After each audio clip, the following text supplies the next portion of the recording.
오늘 여기 있는 말씀은 다윗이 임종을 앞두고 이제 말년이죠. 말년에 임종을 앞두고 자기 자신을 한번 이렇게 돌이켜 본 거죠.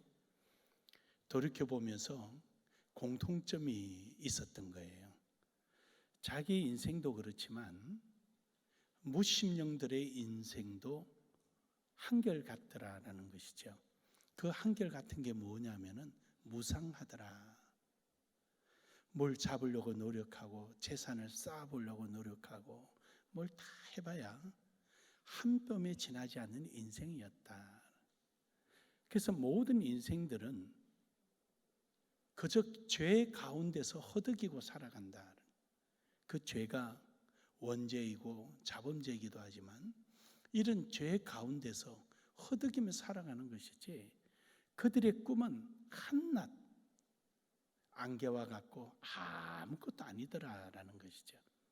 함에도 불구하고 인생들은 자기 나름대로 꿈을 가지고 포부를 가지고 힘쓰고 애쓰고 노력을 하지만 그건 아무 다 부질없는 짓이다. 그러므로 우리에게 있어서 인생의 삶은 하나님께 있는 것이지 인간에게 있지 않다라는 것을 내용 속에 강조하고 있습니다. 오늘 본문 말씀의 부제에 보면은 그 위에 보면은 여두둔 형식으로 부르는 노예, 여두둔 형식. 우리 구약에 보면은 세 사람의 찬양 대장이 있습니다. 그러니까 이 찬양을 주도하는 사람이 있었는데 아삽이라는 사람이 있습니다. 이 아삽은 다윗 때부터 시작해서 솔로몬 때까지 악장, 지금으로 말하면 악장의 모든 것을 책임지고 있는 악장인데 이 아삽이라는 이름은 모으다라는 뜻, 모으다. 그래서 이 아삽은 앞에 서서 이런 악기가 있는 게 아니고 찬양을 이렇게 하는 거죠. 그 다음에 있는 사람이 헤만이라는 사람이 있습니다. 이 헤만이라는 충실이라는 뜻인데 이 헤만은 이제 나팔을 불고 또 그러면서 찬양을 하는 사람이에요. 근데 헤만은 조금 특이한 게 있어요. 역대상에 보면은 헤만은 성견자라 이렇게 표현을 해요. 말씀이 있는 성견자라. 그래서 아마 추정해 보건대 헤만은 하나님의 말씀을 근거로 해서 찬양을 하고 또 그냥 생각나서 찬양하는 게 아니라 백성들에게 말씀에 맞는 내용을 곡에 붙여서 노래를 하지 않았느냐. 그래서 음악은 하되 성견자라는 말을 썼지 않았나 생각합니다. 그래서 우리 교회 해만 찬양대도 제가 한 달 전에 설교 본문 제목 한두 줄의 요약, 내가 어떻게 설교를 해 나갈 것이다 라는 요약까지 해서 우리 지휘자에게 넘겨줍니다. 지금 5월달까지 다 넘어갔으니까 이제 내일이나 모레 되면은 6월달, 7월달까지 이제 또 넘어갈 겁니다. 미리 주는 거예요. 한 달 전, 두 달 전에 미리 줘서 그걸 보고 그게 맞는 곡을 선정해서 설교와 찬양이 하나가 어우러지게끔 성견자의 역할 좀 해라고 그렇게 하는 거예요. 다 이유가 있어서 이렇게 하고 있어요. 여러분들은 그냥 이런 모양이다 하지만 이 성경에 비추어서 그렇게 하고 있는 거예요. 그 다음에 오늘 여두둔이라는 그 대장이 있는데 여기는 좀 특이해요. 보통 보면은 선창하고 후창을 했거든요.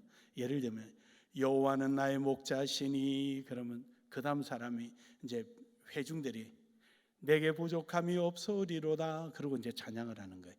이런 식으로 찬양을 하는데 여두둔은 그러질 않아요. 여두둔은 이 그 현악기와 타악기 퉁퉁 북을 치고 현악기를 가지고 그 활을 치면서 노래 부르는데 선창이 아니라 곡에 맞춰서 하는 거예요. 그게 지금 우리처럼 전주곡이 나오고요. 그 다음부터 모든 그 회중들이 함께 노래를 부르는 거예요. 그래서 여기에 여두둔 형식으로 이렇게 표현을 하는 거예요. 그러니까 상당히 이제 발전되어 있는 이런 형태의 노래죠. 그래 여러분, 오늘 여러분과 제가 우리의 신앙의 삶이 하나님의 말씀의 전주에 따라서 우리가 함께 찬양하며 살아가기를 주의 이름으로 축복합니다. 이러한 신앙이 참된 소망을 가진 신앙입니다. 전주가 나오기까지 기다리는 것처럼 하나님의 말씀이 있을 때 그때 그 말씀에 따라서 그 말씀을 나의 소망을 삼고 하나님의 전주곡이 나올 때 내 마음이 다 모여서 그 전주곡에 따라서 찬양을 하듯이 우리가 이러한 참된 소망을 가지는 나눔의 교회 되기를 한 번 더 축복합니다. 축복합니다. 우리 서로 한번 인사합시다. 참된 소망을 가집시다. 첫 번째로 참된 소망을 가진 사람에게는 뭐 여러 가지가 있겠지만 크게 한 세 가지 정도를 우리가 생각해 볼 수가 있습니다. 그 첫 번째로는 하나님의 섭리를 안다는 것이에요. 즉 하나님의 섭리를 인정하고 하나님의 섭리에 의해서 살아가고 있다는 것이죠. 오늘 본문 말씀 1절에서 4절에 보면은요, 내가 말하기를 나의 행위를 조심하여 내 혀로 범죄하지 아니하리니 악인이 내 앞에 있을 때 내가 내 입에 재갈을 먹이리라 하였도다. 내가 잠잠하여 선한 말도 하지 아니하니 나의 근심이 더 심하도다. 내 마음이 내 속에서 뜨거워서 작은 소리로 엎질 때 불이 붙으니 나의 혀로 말하기를 여호와여 나의 종말과 연한이 언제까지인지 알게 하사 내가 나의 연약함을 알게 하소서. 오늘 여기서 하나님의 섭리, 즉 다시 말해서 다윗은요, 자기 자신이 지나온 모든 시간을 보니까 하나님의 섭리 속에 있더라라는 것이죠. 그러니까 지금 여기서 자기가 고난을 받을 때 하나님 내가 왜 고난 받습니까? 뭘 잘못했습니까? 이러지를 안 했다는 거예요. 왜냐하면 그 하나님 섭리가 있으니까. 그리고 악인이 홍황되고 악인이 자기에게 말을 할 때 그건 옳은 게 아니야, 이렇게 해야 돼, 하나님이 너를 가만두지 않을 거야, 이런 말도 하지 않고 입에 재갈을 물렸다는 거예요. 왜냐? 그가 그렇게 하는데도 하나님의 섭리가 있기 때문이다.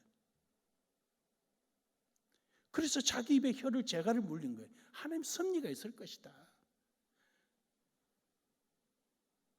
그리고 또 뿐만 아니라 그걸 참고 있으려니까 속에서 막 불이 일어나는데, 이 불이 일어나는 것이 참아서 억울해서 일어나는 마음이 아니라 그가 불에 일어난 것은 하나님의 섭리 안에 있음으로 말미암아 악인의 기고만장한 모습이 그거 아무것도 아니고, 설사 내가 이 고난을 받는다고 해서 내가 영원히 고난 받는 것도 아니다, 이 말을 하나님의 섭리를 말을 해주고 싶은 거예요. 어떤 자기 변명이나 악인에 대한 질책을 하고 싶은 마음이 아니라 하나님의 섭리를 말을 해주고 싶은 마음이 목에서 밑에서 막 부릴 때 일어났다는 것이죠. 그래요 여러분, 해가 지고 해가 뜸의 이유가 있고요, 그 플라톤이 이야기한 것처럼 모든 자연이 하는 일에 대해서 헛된 것이 아무것도 없다 그래요. 플라톤의 아리스토텔레스가 그랬어요. 아리스토텔레스가 이야기하기를 모든 자연의 움직임은 헛된 것이 없다. 그게 이제 하나님의 성경에 빗대어서 하는 내용이죠. 그렇습니다. 하나님은 모든 것을 창조하시고 모든 것을 주관하시고 사용하시기 때문입니다. 그래서 하나님의 섭리에는 두 가지가 있어요. 하나님의 보존하심이 있고요, 하나님이 그것을 사용하시는, 운행하시는 게 있는 겁니다. 하나님께서는 하나님의 창조해 놓으신 모든 우주 만물을 하나님께 지워버리지 않고요, 보존하시는 거예요. 하나님께서 여러분과 저를 창조하시고 그냥 한순간에 만들어 놓고 토기장이처럼 별 볼 일 없네 하고 깨버리는 게 아니라 그래도 하나님께서 지키고 보존하시는 겁니다.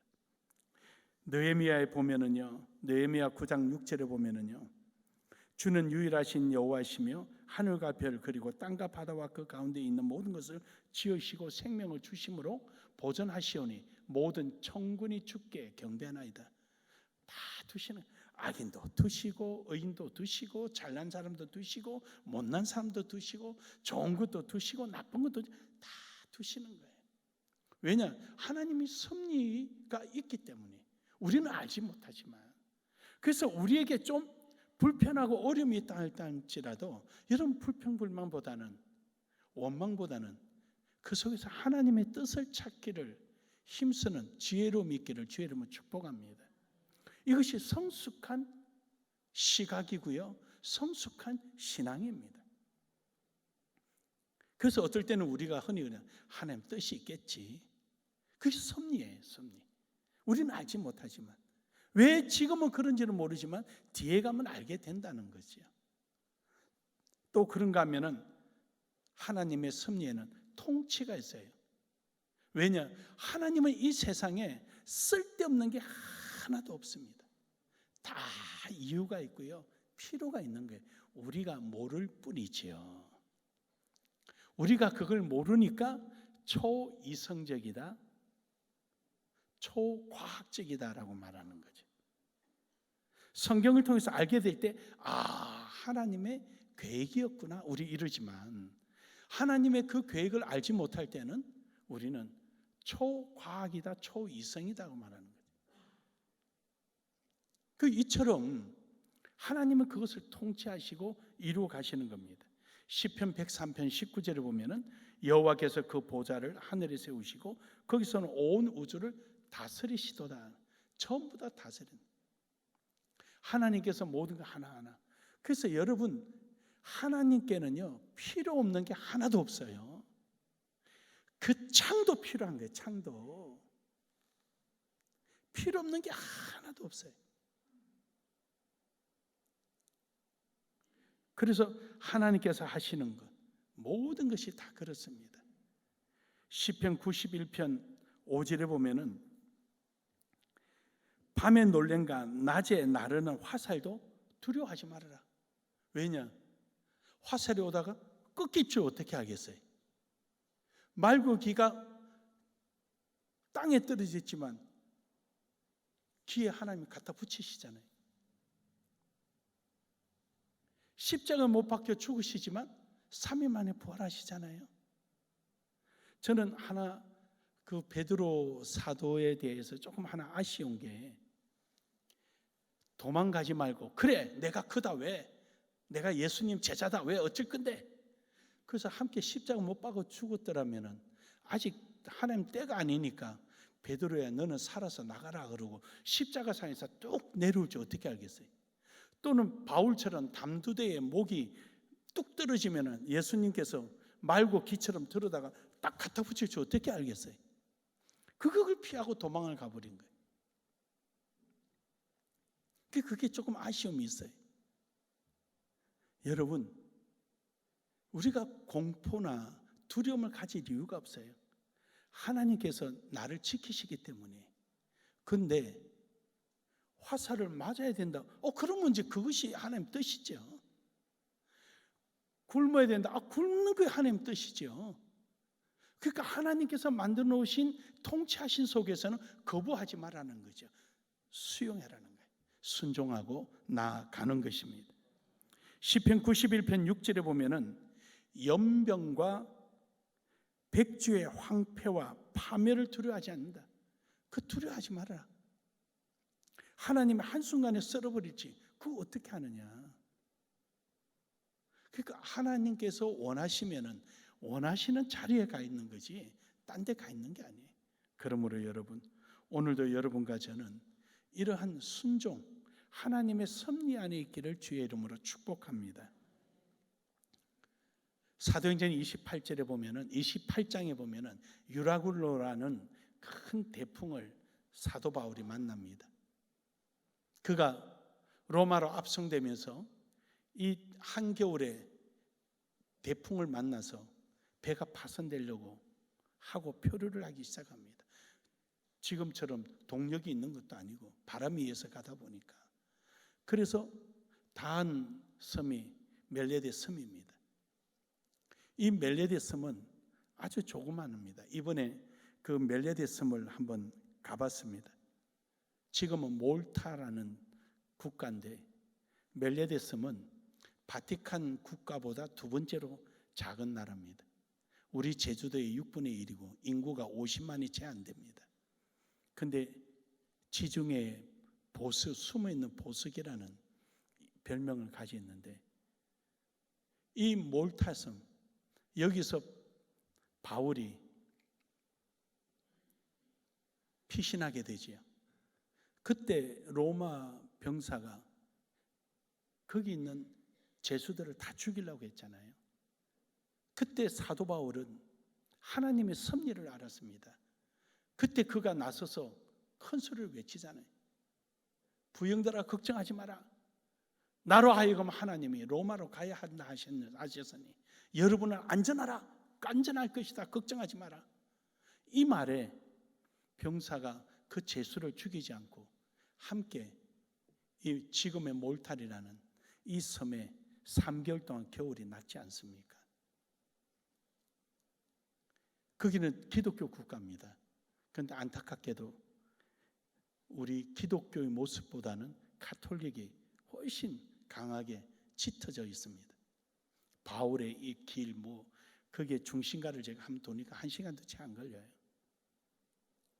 그게 바울 성전이라는 대성전에 가면은 요런 모양이 있어요. 요런 모양. 요 팔만 있어요. 팔만. 이게 바울의 팔이라 그러는데 모형이죠. 모형. 근데 이 속을 이렇게 뼈가 보이게끔 모형을 만들었어요.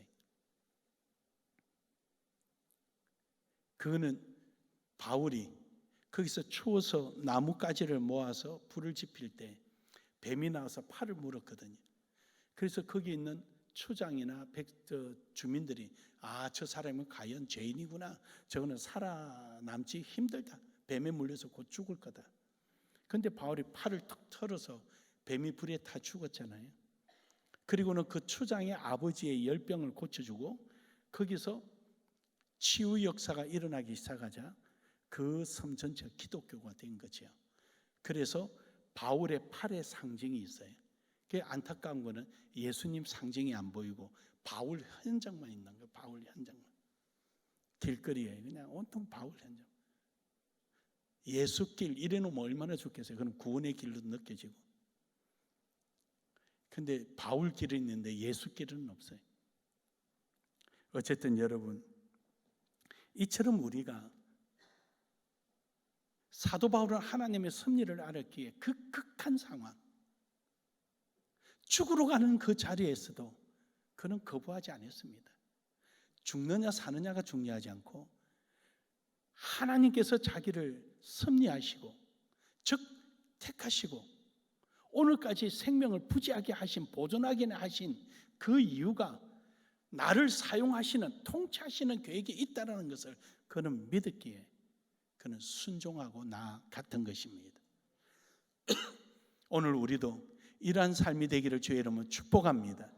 하나님이 원하는 자리에 있기를 주의 이름으로 축복합니다. 이것이 바로 참된 소망을 가진 사람의 자세인 것입니다. 그래서 사도 바울은 로마서 8장 28절에 그 뜻대로 부르심을 입은 자들에게는 합력하여 선을 이룬다. 그래서 그 뜻이라는 것은 하나님의 섭리대로 부름받은 사람은 하나님의 통치대로 순종함으로 함께 가는 거죠.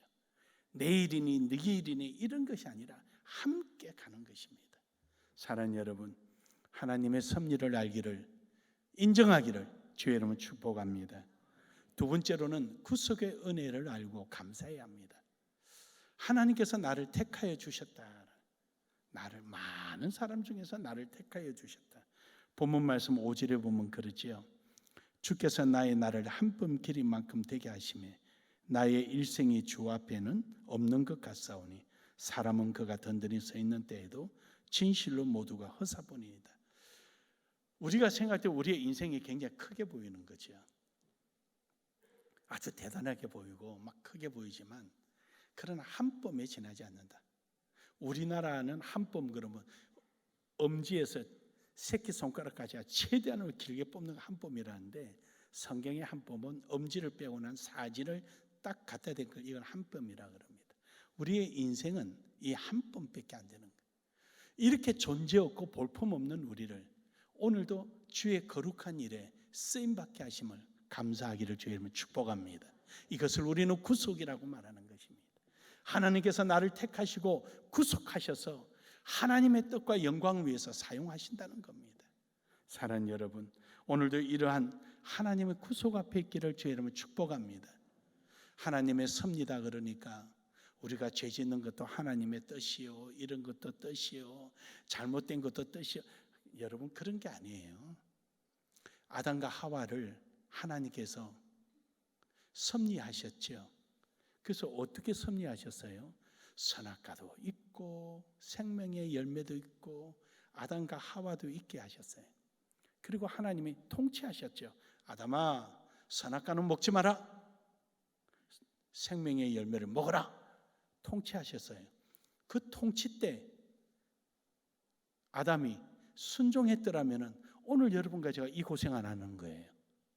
그냥 룰루랄라하고 얼마나 편하게 하나님 주신 은혜를 그냥 양껏 받으며 살아가겠습니까?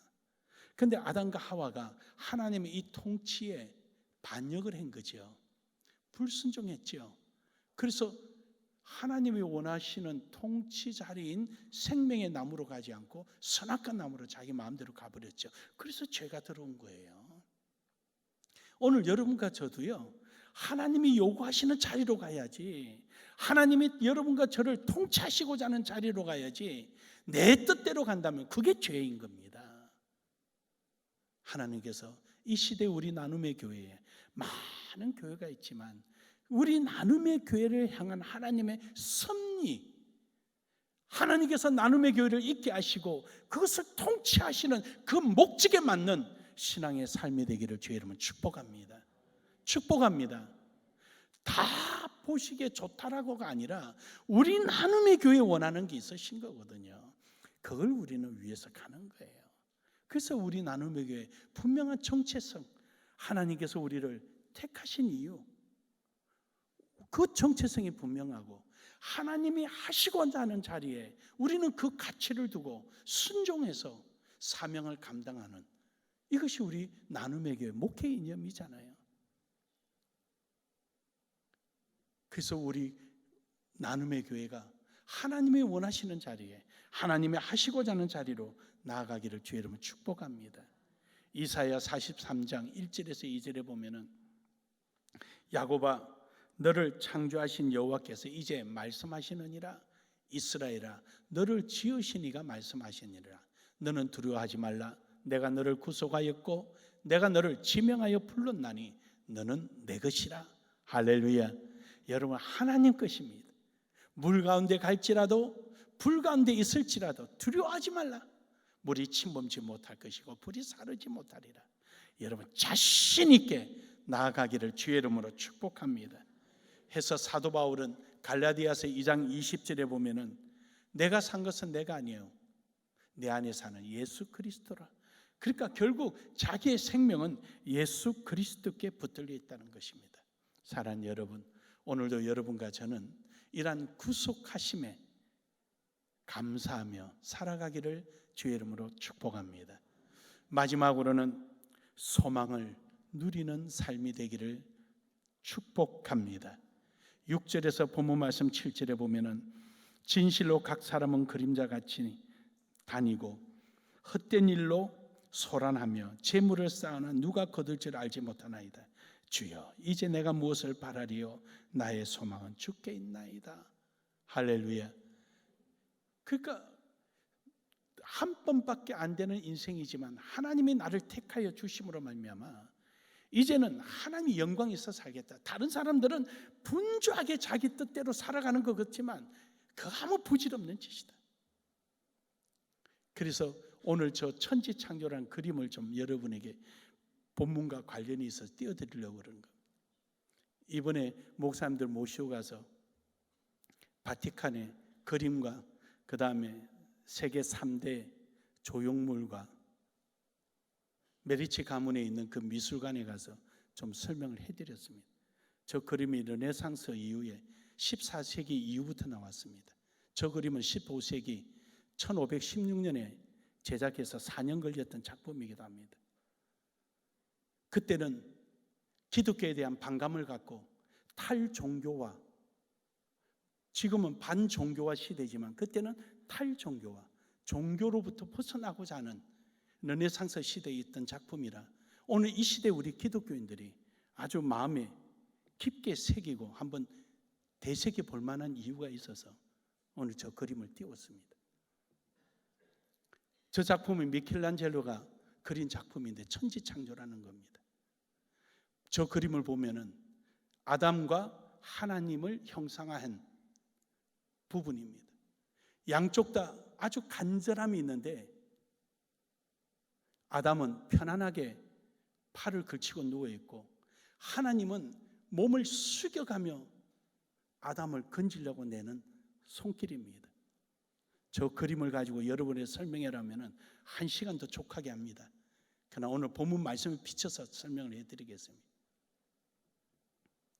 제가 저 설명을 하니까 목사님들이 목사님 어느 책에 보면 됩니까? 해서 성경 보면 있다 그랬습니다.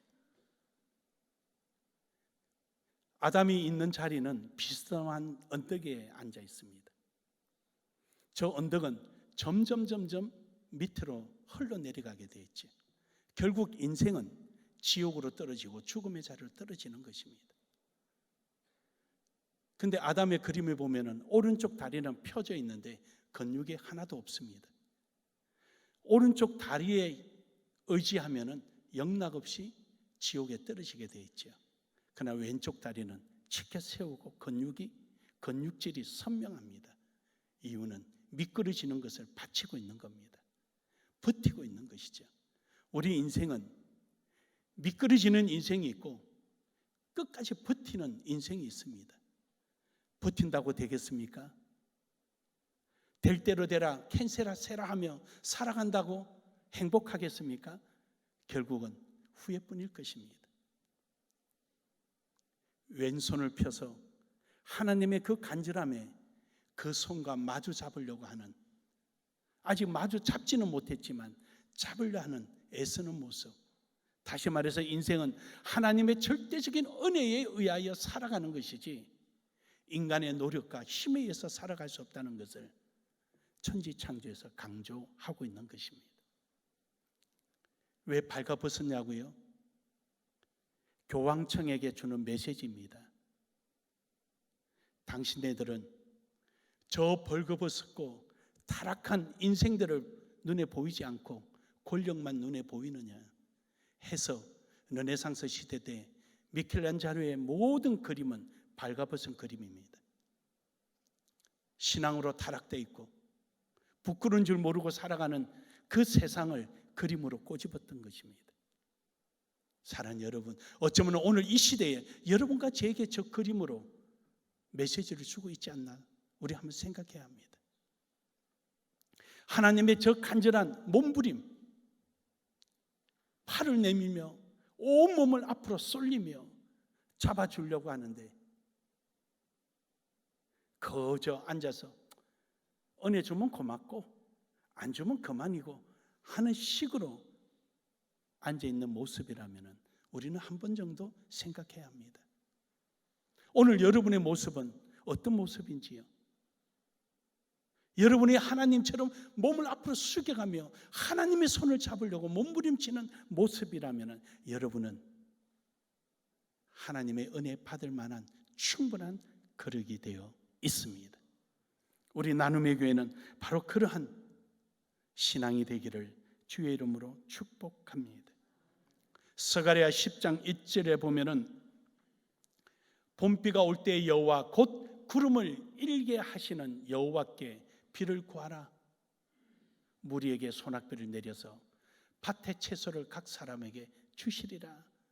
그럼요, 하나님께서 우리에게는 은혜를 주시려고 항상 우리에게 모든 것을 채워주시려고 벗어나면 부르시고 깨우시고 알게 하시고 은혜를 주시려고 애를 쓰십니다. 하나님께서 비를 주시려고 할 때 땅을 파고 씨앗을 심고 준비된 그릇으로 받을 준비가 되어 있어야 하는 것입니다. 사랑하는 여러분, 출탁동시라는 말이 있습니다. 출탁동시. 닭이 알을 품고 있다가 이제 병아리가 나올 때 되면은 어미는 입으로 병아리 알을 톡톡톡톡 줄 톡톡톡톡 합니다. 깹니다.